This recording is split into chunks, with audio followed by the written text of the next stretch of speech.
เจ้าอยู่แท้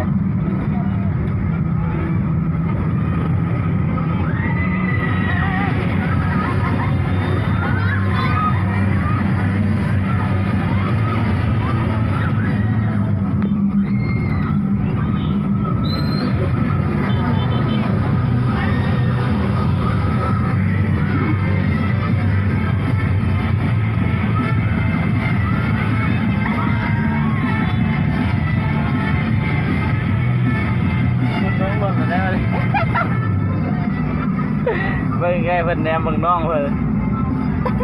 เมื่อป้าได้ละไงว่าสิเบื่อปลาน้องกำลังม่วนเมื่อป้าได้ผมขึ้นเลยย่างานน้ำรถแล้วรถหมด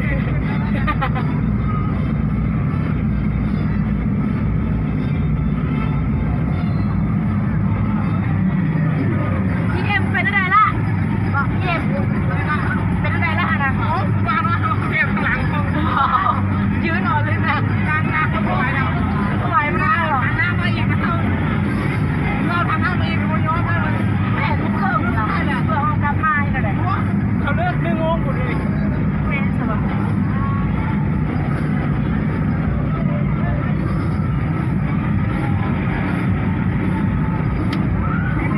น้ำมันรถมันกันที่บ่มีมา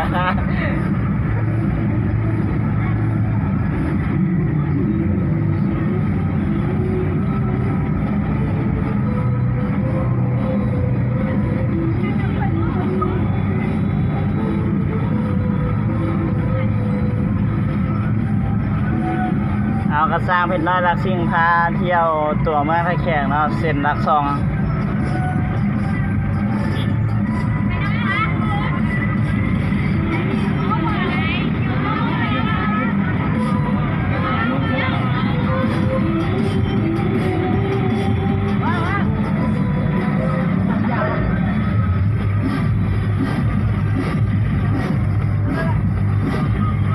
จะเบาเรียกทางนั้น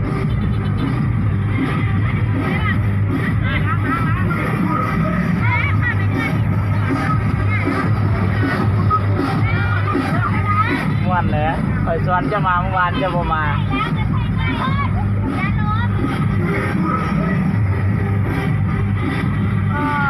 เบาเ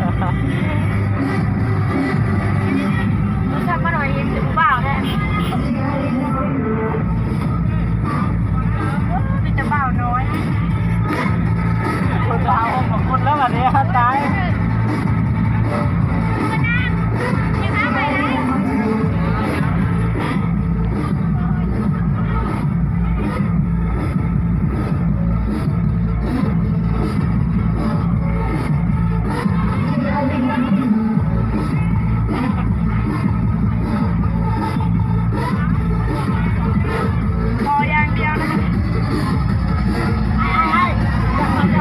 ก่อน